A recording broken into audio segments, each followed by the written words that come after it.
আমি দীপ্তি দাস, সহকারী শিক্ষক, হিরালপুর আফ্রিকপুরি উচ্চ বিদ্যালয়ের পক্ষ থেকে সকল শিক্ষার্থীদের জানাই অনলাইন ক্লাসে অভিনন্দন ও শুভেচ্ছা। কেমন আছো শিক্ষার্থীরা? নিশ্চয়ই ভালো আছো, সুস্থ আছো এবং নিরাপদে আছো, এই কামনা করেই আজ আমার ক্লাস শুরু করলাম। আজকে আমি যে বিষয় নিয়ে আলোচনা করব, বাংলাদেশ ও বিশ্ব পরিচয়, শ্রেণী সপ্তম, অধ্যায় দ্বিতীয়। আমার আজকের পাঠ বাংলাদেশের সংস্কৃতি ও সাংস্কৃতিক বৈচিত্র্য। বাংলাদেশের সংস্কৃতি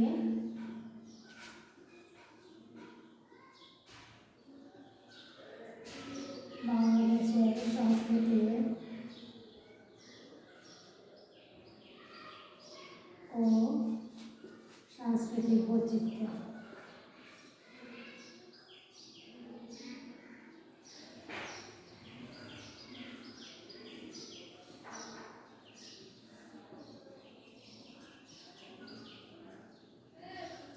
বাংলাদেশের সংস্কৃতি ও সাংস্কৃতিক বৈচিত্র্য অধ্যায় থেকে আমরা আলোচনা করব বাংলাদেশের লোকসংস্কৃতি ও এর বিভিন্ন উপাদান সম্পর্কে। বাংলাদেশের লোকসংস্কৃতি ও এর বিভিন্ন উপাদান। যুগ যুগ ধরে সাধারণ মানুষ যে সংস্কৃতি লালন করে আসছে, সাধারণ অর্থে তাই হচ্ছে সংস্কৃতি। সংস্কৃতির বিভিন্ন উপাদান রয়েছে। আমরা বাংলাদেশের লোকসংস্কৃতি ও বিভিন্ন উপাদান সম্পর্কে আলোচনা করব। সেগুলি হচ্ছে লোকসংস্কৃতির ধারণা। আমরা লোকসংস্কৃতির ধারণা নিয়ে আলোচনা করব। লোকসংস্কৃতির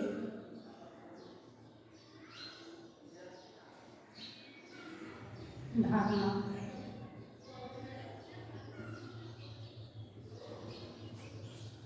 লোকসংস্কৃতির ধারণা বলতে আমরা বুঝি সাধারণ মানুষ ও তার সমাজের সংস্কৃতি, অর্থাৎ লোক সমাজের সংস্কৃতি। লোকসংস্কৃতির জন্ম সাধারণ মানুষের মুখে মুখে, তাদের চিন্তায় ও কর্মে। হাজার বছর ধরে এই সংস্কৃতি এক প্রজন্ম থেকে আরেক প্রজন্মে ছড়িয়ে পড়তে থাকে।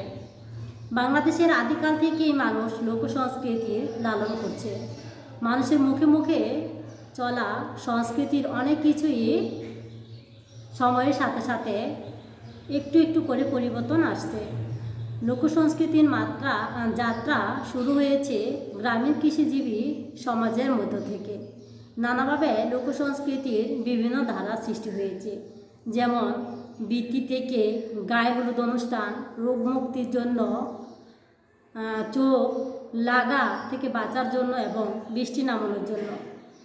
রীতি থেকে যেমন লোকসমাজের ভূতের ভয়ের অস্তিত্ব অনেক পুরাতন, যদিও বৈজ্ঞানিক বিচার করলে ভূত বলে কিছুই নেই, কিন্তু লোকসমাজের ভূত থাকার ব্যাপার গভীর বিশ্বাসী। মানুষ মারা গেলেও আত্মা অমর, এই ধারণা থেকেই ভূত থাকার ব্যাপারে বিশ্বাস সৃষ্টি হয়েছে। মানুষ অনেকে ভূতের কথা জল্পনা কল্পনা করেছে, যেমন মামতো ভূত, পেঁচাপেচি, শাকচুন্নি, পেতনি ইত্যাদি। আবার লোকবিশ্বাস অনুযায়ী এইসব ভূত তাড়াতে ওজরা, জারফুঁক, হলুদ পোড়া, মরিচ পোড়া ইত্যাদি প্রয়োগ করে। আমরা লোকসংস্কৃতির বৃত্তি থেকে যে লোকসংস্কৃতিটা পাওয়া যায় সে বিষয় নিয়ে আমরা আলোচনা করছি। এখন আমরা গায়ে হলুদ সম্পর্কে আলোচনা করব। গায়ে হলুদ হচ্ছে আমাদের সংস্কৃতির একটি উল্লেখযোগ্য দিক। গায়ে হলুদ অনুষ্ঠানকে কেন্দ্র করে বিভিন্ন ধরনের আচার আচরণ ও সংস্করণ পালন করা হয়।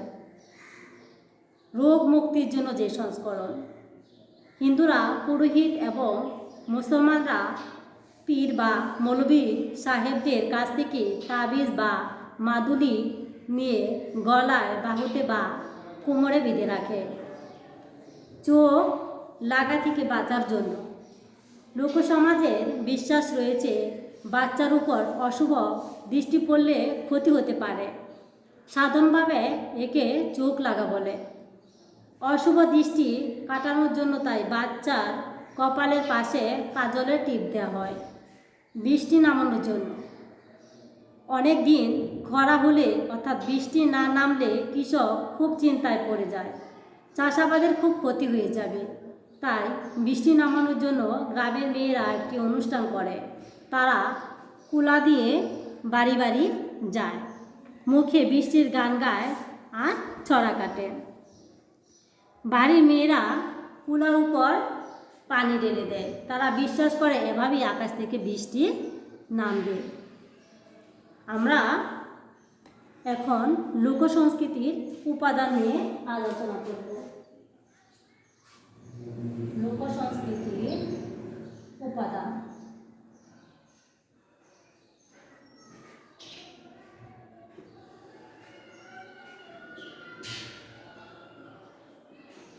লোক সংস্কৃতির উপাদান নিয়ে আলোচনা করব। যেসব বিষয়ে লোক সংস্কৃতির পরিচয় রয়েছে তাকে লোক সংস্কৃতির উপাদান বলা হয়। সাধারণত এই উপাদান দুই ধরনের হতে পারে। একটি হচ্ছে বস্তুগত উপাদান এবং অপরটি হচ্ছে অবস্তুগত উপাদান। একটি হচ্ছে বস্তুগত, অপরটি অবস্তুগত।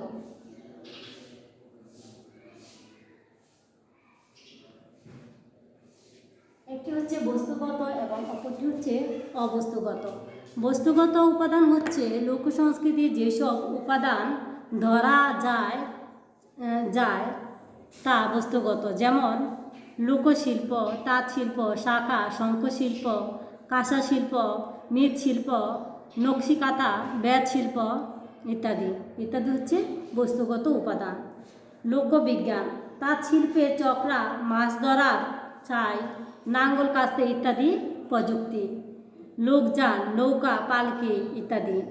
এসব ছাড়াও লোক তৈজসপত্র, লোকবাদ্য, লোক অলঙ্কার ইত্যাদি লোক সংস্কৃতির বস্তুগত উপাদান। আমরা বস্তুগত উপাদান সম্পর্কে জেনে গেছি, এখন অবস্তুগত উপাদান সম্পর্কে জানব।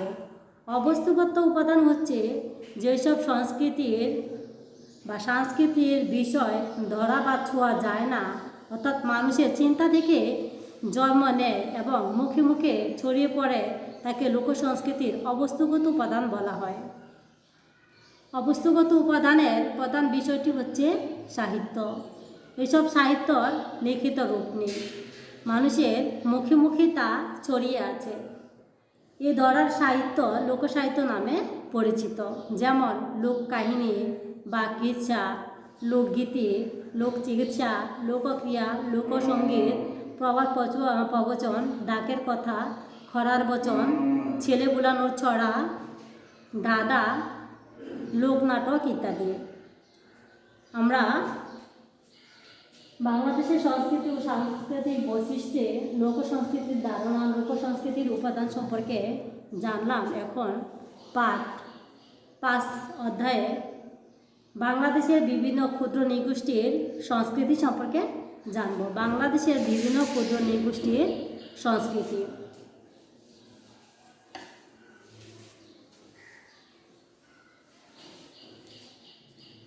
বাংলাদেশের ক্ষুদ্র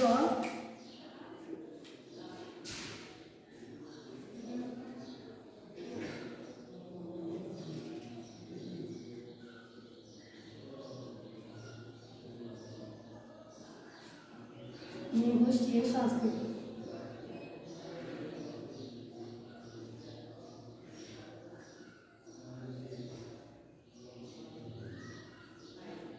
বাংলাদেশের ক্ষুদ্র নৃগোষ্ঠীর সংস্কৃতি সম্পর্কে আলোচনা করব। বাংলাদেশে বসবাসকারী বেশিরভাগ মানুষ বাঙালি, তবে এদেশে বেশ কয়েকটি ক্ষুদ্র নৃগোষ্ঠীর মানুষ বাস করে। তাদের আচার আচরণ, খাদ্যাভ্যাস, পোশাক পরিচ্ছদ, আনন্দ উৎসব, অর্থাৎ এক কথায় তাদের সংস্কৃতি কোনো না কোনো ক্ষেত্রে বাঙালি সংস্কৃতির চেয়ে আলাদা।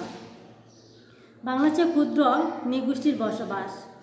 ক্ষুদ্র নৃগোষ্ঠী অনেক সম্প্রদায়ে বাংলাদেশে বসবাস করে, তবে তাদের অধিকাংশ বাস করে পার্বত্য চট্টগ্রাম অঞ্চলে। এ অঞ্চলে বসবাস করে চাকমা, মারমা, ত্রিপুরা, বম, কুমিসহ আরও অনেক ক্ষুদ্র নৃগোষ্ঠী। বৃহত্তর ময়মনসিংহে বসবাসকারী ক্ষুদ্র নৃগোষ্ঠী হচ্ছে গারো, হাজরং। সিলেট অঞ্চলে রয়েছে খাসিয়া ও মণিপুরীদের বাস। উত্তরবঙ্গ, বিশেষ করে চাঁপাইনবাবগঞ্জ, রাজশাহী, রংপুর, দিনাজপুর অঞ্চলে বাস করে সাঁওতাল ও ওরাও সহ অনেক অনেক সম্প্রদায়। আর কক্সবাজার ও পটুয়াখালী অঞ্চলে বাস করে রাখাইন সম্প্রদায়ের মানুষ। আমরা বাংলাদেশে ক্ষুদ্র নৃগোষ্ঠীর বসবাস সম্পর্কে জেনে গেছি, এখন ক্ষুদ্র নৃগোষ্ঠীর সংস্কৃতি সম্পর্কে জানব। এদেশের সকল নৃগোষ্ঠীর সংস্কৃতি ভিন্ন ভিন্ন। নিচে এদের সংস্কৃতির পরিচয় দেওয়া হলো। ধর্ম। ক্ষুদ্র নৃগোষ্ঠীর মানুষ একরকম পদ্ধতি পূজা করত। প্রকৃতির এই মমত্ব বোধ ও ভক্তি এখনও তাদের মাঝে বিদ্যমান। তারা বিশ্বাস করে যে মানুষ প্রকৃতির অধীন, প্রকৃতি মানুষের অধীন নয়। এই কারণে তারা পূজা পার্বণ, সামাজিক রীতিনীতি, দৈনিক জীবনযাপন সর্বত্র নানাভাবে প্রকৃতিকে কাজ করার গুরুত্ব তুলে ধরে। কিন্তু ধীরে ধীরে উপনিবেশিক শক্তির সংস্পর্শে আসার ফলে এবং আধুনিক জাতি রাষ্ট্রের আওতাভুক্ত হয়ে যাওয়ায় ক্ষুদ্র নৃগোষ্ঠীগুলো আধুনিক যন্ত্র সভ্যতার ধর্ম, বিশ্বাস, রীতিনীতি, শিক্ষা, সংস্কৃতি দ্বারা প্রভাবিত হয়। অনেক সম্প্রদায় নতুন ধর্ম গ্রহণ করে, যেমন চাকমা, মারমা, রাখাইন সহ অনেক নৃগোষ্ঠী বৌদ্ধ ধর্ম গ্রহণ করে। আবার গারো, সাঁওতাল, ওরাও সহ অনেক নৃগোষ্ঠী খ্রিস্ট ধর্ম গ্রহণ করে। ফলে প্রকৃতির জায়গায় প্রার্থনার বিষয় পরিণত হয় বিভিন্ন অতি প্রাকৃত সত্তা। কিন্তু এরপরেও চাকমা, মারমা, খারাইন, গারো, সাঁওতাল, ওরাং সহ বিভিন্ন নৃগোষ্ঠীর মানুষ এখনও প্রকৃতিকে বিশেষভাবে তাদের জীবন ধরে রেখেছে। যেমন ক্ষুদ্র নৃগোষ্ঠীর গুরুত্ব ব্যবস্থায় বিভিন্ন গুরুত্বের প্রতীক হিসেবে ব্যবহার করে প্রকৃতির নানা উপাদান, যথা গাছপালা, পশু পাখি ইত্যাদি। আনন্দ উৎসব। বাংলাদেশের প্রায় সকল নৃগোষ্ঠীর মানুষ নাচ গানের মধ্য দিয়ে আনন্দ উৎসব পালন করে থাকে। রাধাকৃষ্ণের উদ্দেশ্যে নাচ করা মণিপুরীদের সবচেয়ে প্রিয়। একে গোপী নাচ বলে। বসন্তকালে তারা জাঁকজমকের সাথে হোলি উৎসব পালন করে। ওরা ফাল্গুন মাস থেকে শুরু করে গণনা শুরু করে। নববর্ষকে বরণ করতে তারা পালন করে ফাল্গুয়া। সাঁওতালরা পালন করে সৌরাই, বাহা, পাকসা, পরবহ সহ নানা উৎসব। পার্বত্য চট্টগ্রামের ক্ষুদ্র নৃগোষ্ঠীর বৈশুক, সাঙ্গাইন ও বিজু এই তিনটিকে সমন্বয় করে বর্তমানে সবাই একত্রে সেই ধর্ম পালন করে, যার নাম হচ্ছে বৈশাখী। মারমা ও রাখাইনরা নববর্ষের উৎসবে ধুমধামের সাথে পালন করে জল উৎসব। উল্লেখ্য যে ক্ষুদ্র নৃগোষ্ঠীর আনন্দ উৎসবের অধিকাংশ এখনও ফসল উৎপাদনের সাথে সংক্ষিপ্ত। লোকবিশ্বাস। পৃথিবীর অন্য সব নৃগোষ্ঠীর মতো বাংলাদেশের ক্ষুদ্র নৃগোষ্ঠীর মানুষের মধ্যে নানা ধরনের বিশ্বাস কাজ করে। যেমন মণিপুরী ও অন্যান্য বৌদ্ধ ধর্ম অনুসারী সম্প্রদায়ের কাছে পূর্ণিমা ও অমাবস্যার রাত বিশেষ তাৎপর্যপূর্ণ।